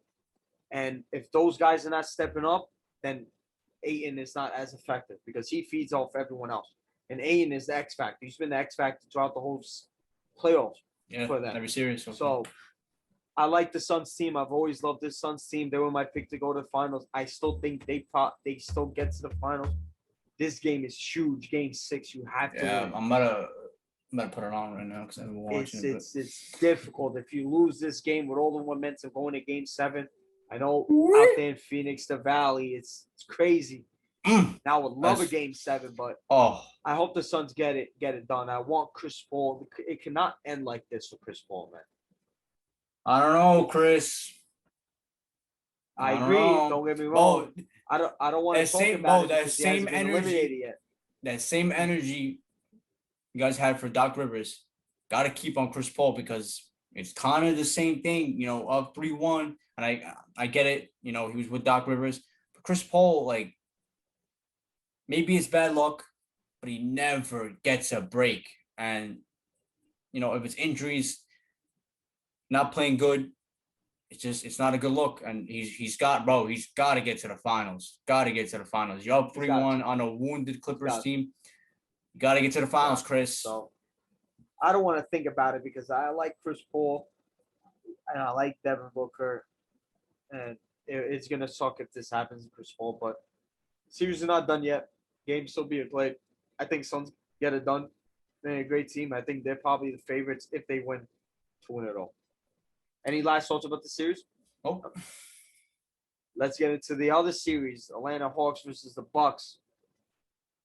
What's going on with that? Obviously, last night. What happened last night?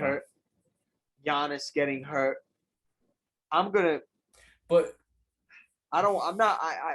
Listen, prayers up. I hope he comes back. But I'd rather just keep my mouth shut for what I want to say next. I don't know what you're going to say. Keep my mouth shut. Go ahead, man. Listen, I don't know what you're gonna say, but I just want to say this. Obviously, we hope Giannis is fine and it's not a torn ACL. I think he's he's not gonna play the next game. Hyperextension of his name. I know that's what it looked like too. It didn't look like a torn ACL when I first seen it. It looked like he walked off. But obviously that's not. Obviously, we hope him and Trey are both back in time to play because we don't want to see two fully healthy teams. But the story last night wasn't Giannis; it was the Atlanta Hawks, bro. Atlanta Hawks. As a Knicks fan, I have no problem giving this team credit, bro. Like, backs against the wall. Like you're supposed to lose and go down 3-1. Lou Williams, dream chaser Lou Will got the job done, bro. 20 points in his first playoff start, I believe. Got the job done. Kevin Huerter, bro. I mean, he's not just a shooter now, too. He's not just a spot up shooter. He can pass the ball. He can handle the ball and he can play defense too. So I hate to say it, but he's looking like baby Klay Thompson in my opinion. Like soon, and Klay Thompson is a Hall of Famer. So we'll see. But the Hawks, bro. Huge win, and the Bucks. Chris Middleton, that meme, Mukatuso. Sometimes good, sometimes shit. That's Chris Middleton, bro. He's up and down. He's a roller coaster. But when he gets hot, and he has to get hot in Game 6 because if they lose next game, Come on now, what do we do? Or game 5? He's got to step up. Even if Giannis is out, he's got no excuse. You still have more talent on that team. Got to beat the Hawks. And the Hawks, without Trae Young, is still fighting. Gallinari, Bogdan Bogdanovic had his best game. He still didn't play well, in my opinion. And I mean, I'll be the first one to tell you, he's been terrible. He's been terrible, and he's been hurt, I guess. I don't know. I think it's his knee or his shoulder. But you're suiting up and you're playing, and I have to judge you on what you're showing me on the court. And he's been terrible, terrible, terrible. So but they still won. It's 2-2. The Hawks are just an annoying team. Like, they won't go away. And the Bucks, bro. Same thing with Chris Paul and the Suns. Bucks, you better get this done, bro. Mike Budenholzer, you will never coach again as a head coach. If you know, come on now, bro. This is got to get it done, Bucks. I love this Hawks team, and I got a lot of flack because I've told people that I feel like this Hawks team is like the Warriors 2.0 in the style of play that they play with the players that they have. They have like a Warriors 2.0. I got a lot of flack for that, so it was funny hearing you say that. Herder is like Klay Thompson because he's a good player, but it's kind of crazy to compare him to Klay Thompson. No, I'm just saying a baby, like I get it, baby Klay Thompson. I get it. The toddler, bro. But Hawks team, so much fight in them. Like they're there, man. They want it. They want it to be gritty. They want it to be tough. They want it to be against them. Without Trae Young, the way they played, man, that's what you want from a team, bro. Like, I just love this Hawks team. I love Nate McMillan. I love the players on this team, and they're young too, man. It's not like they have an old team. This team, in their first year, they're going to be the future. Yeah, basically, this is the future of the Eastern Conference. This team, without a doubt. You think so? And without a doubt, 100%. I don't think what other team is there. No, at this moment right now, they're probably, you still got, I think Miami, I think the Knicks, if they can just get one in the draft and stuff like that. Celtics with Jason Tatum and Jaylen Brown. But the Hawks, like I said, very impressive though. This is a young team, man. And somebody that I want to give a lot of praise to is Cam Reddish. First game back, his influence was there on the defensive end and on the offensive end.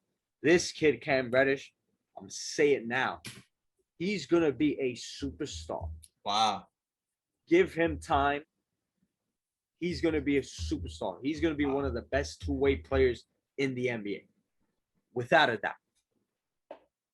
Like I said, just some players in all sports have a different timeline to how they become what they are. He's had his struggles. I think a lot of it has to do with the mental aspect. I think he's very passive, especially on the offensive end, because on the defensive end, he's sensational. Passive on the offensive line. I think a lot of that had to do with, because if you know about Cam Reddish, you knew him in high school. This guy was dropping 50 points. Yeah, when KD was watching him in high school. Yeah. And I think what was the worst decision that he could have done was going to Duke to play with RJ and Zion. Because I think he had to take a step back behind both of them, and it's messed him up mentally. Made him pass and made him give up the ball more. Made him just not what we know about Cam Reddish. So seeing him how he played, taking those shots in his first game back in the playoffs in a big game, and him to show up like that to guard Chris Middleton and neutralize him, make him non-existent in the game, just shows his potential. And this whole Hawks team, Onayuka, like who they drafted, somebody that I said, love that kid. Telling you, in my mock draft, I said if the Warriors are smart, they draft that kid. He's somebody that's gonna become a great player. You have him, Reddish, player, yeah. You have Hunter, you have Trae, you have Herder. This team is sensational, and I hope they win. I think they do win. If Giannis is not back, I think this team wins. I think it wins. Depends on Trae's injury. Hopefully, it's not anything crazy. Hopefully, it's not anything crazy about Giannis. Hopefully Giannis's injury is not that bad, but it's not. And I think with both these players injured, it comes down to the coaching. And Mike Budenholzer, like you said, we know who you are, Mike Budenholzer. So if you want to have some respect and you want to keep your job, put on a coaching masterclass, get your team through it.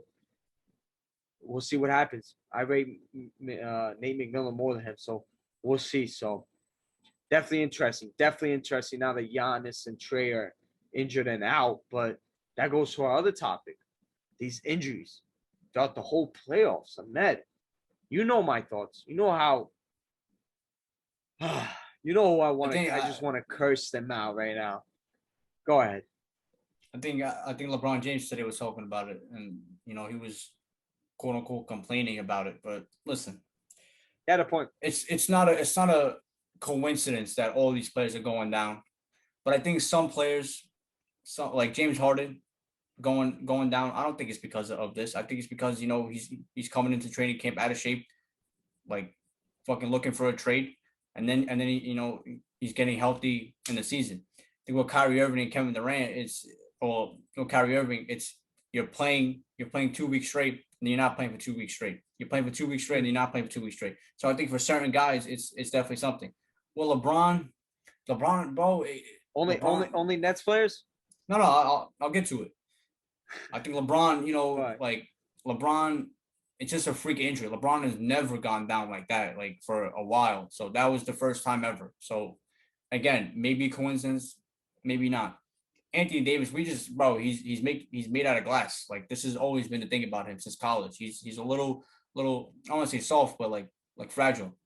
So that's the thing with him. But it's just too many players for me to keep going and then be like, yo, it's got to be a coincidence, or it's not a coincidence. So yeah, you're right that obviously the season should not have started. Was it like 30 days or 40 days after? Yep. Especially with the Nuggets and the Lakers just playing. I don't know. And you see the Miami Heat also go down with injuries. I don't know. Well, what are you gonna do? I mean, they had to start the season. They started the season, and someone's gonna be crowned champion. And every team has had to deal with COVID, injuries, and shit. Some worse, but I mean that's just basketball. It's luck sometimes. So it's gonna happen. I'm not gonna discuss this long. I'm not gonna put so much energy into this. I think I've made my point note on this podcast. Because if I do, I'm gonna get angry, and I'm just everyone knows who's at fault. It's the NBA.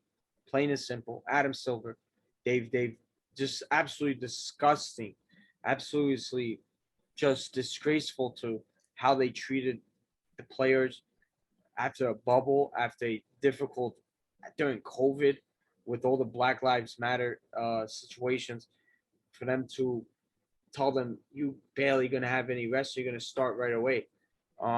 It's disgusting, and it definitely plays a part. I don't care what people say. All these star players getting hurt, it's not a coincidence. I don't believe in coincidences. I really don't. And the NBA has blood on their hands. The only thing I'm gonna leave this topic off, I'm gonna say, look at the 4 finalists last year. Well, during the bubble, you had the Lakers. LeBron James gets hurt. Anthony Davis gets hurt. You had the Nuggets. Jamal Murray gets hurt. You had the Miami Heat. Jimmy Butler gets hurt. We had a lot of players getting hurt throughout the season, like our depth players. And then you have the Boston Celtics. Jaylen Brown get hurt. It's not a coincidence. Not a coincidence. So, like I said, Adam Silver has blood on his hands. But I guess it leaves for more entertaining playoffs because it's out. Playoffs have been crazy. Open. They have been good. I'm not gonna lie, but it sucks to know that these playoffs have been good because star players out. Because let's be real. I've never seen like this amount of star players go down. Never. It's never happened. So again, very suspect. But I mean, like what are they gonna do now? Like it's always gonna start at the same time, or because now the timeline is all messed up, no? Yeah, in theory, yeah, but bro, listen, they don't give a fuck, bro. They don't care. They don't care about players' routines and what they do in the off season. They're gonna be like, guess what? They're just gonna start the regular season how they usually do, like in October or in November. Like they don't give a fuck. They don't Less care. games. 72. I think so. I think yeah, shorten the season. We don't need extra 10 games, man. Really don't. Especially with the I've play-in. always said about at least extend the All-Star break, make it like a week and a half to give them a break at least. So I don't know. That's up to them. Just players need some break. These guys are one of the best athletes in the world. They're playing back to backs every night. This is not like baseball or anything. This is high paced basketball. These guys are coming up and down, up and down. This isn't some fucking bowling or anything. Like, come on, man. Adam Silver, you gotta have the players need to say something. The player association, all of them, they have to do something because this has been absolutely disgraceful. Adam Silver in the NBA, but yeah, that's it. We'll see what happens with this game tonight. Let's see if Phoenix win. Maybe they go into the finals. Obviously, we'll see. We'll see. So but I'm gonna end off saying that these players have been sensational. I don't want to say anything. I love these players. Ahmed, take it over. Last topic of the episode. Boxing. We had take it to, over. Let's get into. Always gotta have sports. some combat sports. Obviously, this is what we do here. Last weekend we got a couple boxing fights. Lomachenko back in the ring looked impressive. I don't want to say impressive. It was just a mismatch. It was a mismatch. I knew he was gonna do that. He looked bro. He looked like Lomachenko. Looked like Lomachenko. That's it. And he's back. He's for real. But the biggest fight of that weekend, of last weekend, Gervonta Tank Davis versus Mario Barrios. As soon as this fight was done and sealed and we found out about it, I've been, first of all, massive props for both fighters to agree to fight each other, especially Mario Barrios, a guy coming up for your belts. I know he's a big name. I know he's undefeated, but that's a big risk. And Mario Barrios does not give a damn. And that's why I love him. That's why he's still a star, in my opinion. He's still going to be a star. But let's talk about the fight. The fight was great. I thought Barrios was probably winning on the scorecards in the first 6 or 7 rounds. Tank Davis, he's just walking you down, waiting for the perfect shot. He can eat some shots because he knows all it takes is one, and you will go down. And he put for the first time ever, Mario Barrios saw what was on the ground. Not once, not 2 times, 3 times. He put a world-class fighter down, a bigger man, 140, a bigger and taller man. Tank Davis is the real deal. He's the money team's next big thing. If you didn't know, after that Leo Santa Cruz knockout, oh my God. On Halloween night, bro, spooky stuff, son. Took a soul away. That was sensational. Ridiculous. So Tank Davis, man, he is now a problem at 140, 135. He can still probably go down even more. But I think now is the good time to start. Who's next for Tank Davis? There's a lot of guys. Ryan Garcia, Devin Haney, Josh Taylor. Josh Taylor 140. Josh Taylor 140. I think not a lot of people know who Josh Taylor is, and they should. Undefeated pound for pound, top guy, undisputed fighter. And Tank Davis is a huge name, so that fight makes sense. He's ESPN Josh Taylor, so I don't know if obviously all those fucking politics exactly. But for me, it made perfect sense. Those 2 guys who fought on Saturday need to fight each other. Lomachenko versus Tank Davis. Oh my God! I will say this: I need it for all the Lomachenko fans, and I'm with you. We got to see that rematch. And we will one day. But for right now, it don't even matter what weight class, 135, 140, it don't even matter. Even go down back to 130, it don't even matter. Tank Davis versus Lomachenko, the power of Davis versus the fundamental genius of Lomachenko. One of the biggest fights you could ever make, and arguably in boxing history at this moment, because it's huge names. Lomachenko's pound for pound greatness. Oh my God. That's all I wanted to bring up. 2 great fighters fought. How about they fight each other? Let's make it happen. And they're both, obviously, fucking Lomachenko, he wasn't even touched at all. Lomachenko, Tank Davis, it was a hard fight, but easy work. They can make that fight in like December, bro. Why not? Yeah, 100%. End of the year, that makes a lot of sense. Tank Davis, man, this guy, every single fight, this guy's just proven that he's legit, man. He's not just power, he's a great boxer, bro. He's a great boxer. Like, he's so good. I like him a lot, man, especially coming from that Mayweather cloth, from that Mayweather tree. You can see it. You can see even as you're fighting. And actually during the fight itself, Mayweather's like, dog, you're losing. And I'm gonna keep it real with you. And right after that, what he does ends the fight. So it just comes like that. Mayweather and his influence is definitely spilling onto Tank Davis. And you said, I'm gonna put him down in the 8th round. What does he do? Mistake Tank Davis. I predict these things. Love it. You love that stuff. So, like you said, now it's just what's next. So many good fights you can do. Like you said, Devin Haney, Lopez, Ryan Garcia, or Josh Taylor. That's actually a great shout that you did. That's fucking sensational. But Lomachenko and Tank Davis, that was in the air for a while now. And it just makes sense for a Mayweather fighter to fight Lomachenko after his first loss, after surgery, attack the lion when he's hurt. It just makes so much sense as a Mayweather fighter for stuff like that to happen.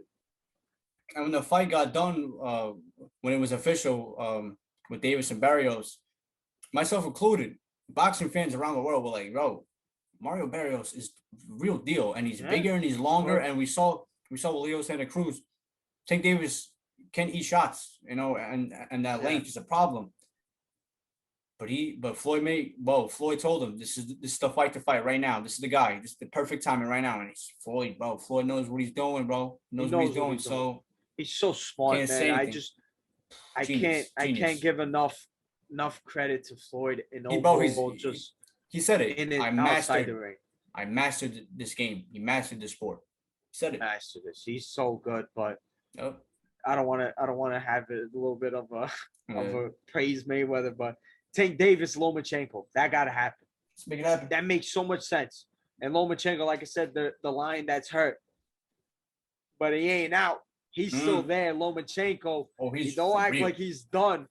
And he's motivated. If Davis thinks that he's getting a washed up Lomachenko, stop talking about it, bro. Stop talking about it now, because now I need to see it now. I'm smiling thinking about it. Like, I need it to happen. We know out here in Stretch for Skins are boxing. We are boxing fans. We love this shit. This is why boxing is is the best. I don't care. MMA, sit the fuck down. Well, to me personally, boxing. I got ties to both. So listen, I love boxing. You need to understand, it's like your first love, bro. That's gonna be, even when you're married with somebody else, you're always gonna think about it. What could have been. To me, that's boxing forever. I love boxing. So when you talk about Tank Davis versus Lomachenko, what are we doing here? I need it to happen. Hopefully it happens. It makes sense for it to happen. This is what tilts me out about boxing. It makes sense. Just fucking do it, bro. Fuck all the politics. Do it. That's why it won't happen, because it makes too much sense, bro. I know. That's why I'm fucking just like, it's a love and hate relationship for us, man. But hopefully, that's the only thing we can say right now, is just hopefully, especially when we know about boxing. Ahmed, anything else? Boxing pretty much related, it. Not boxing, but fighting relation. Obviously, we got that big card coming up with Conor McGregor. Obviously, next week we'll talk about it. Preview. July 24th, Tyson Fury versus Deontay Wilder. We are stacked here, guys. So we got combat sports for days, and we'll see what happens. Stay tuned. We got a lot of things, but great month for fighting. Yeah, we love July, but yeah, Ahmed, I think that wraps up the episode. I think we did well, just us two. Yoni, if you're listening to this was like a little experiment that the fans wanted. The fans, our viewers, they wanted to see two people, us two. You let us know Yeah. how it was, and then if it's necessary to bring back the third. Hopefully Yoni was makes it out of England, because he might be getting wasted in the beer gardens just with the lads out there or something. So hopefully Yoni, you make it back to the States. We'll see. Hopefully they don't get knocked out by Ukraine or anything. So, because you're just gonna waste your ticket if you went there. So yeah, I think we did good. The fans, listen, guys, we I think this is the first time me and you have had a podcast. So I think we did well. I think we really did well. So okay. Guys, see you later. See you next week. Stay tuned. We got special episode next week. Special episode. Ooh. Special. If you guys don't know, now you know. But stay tuned. We'll let you stay tuned. So guys, see you later, and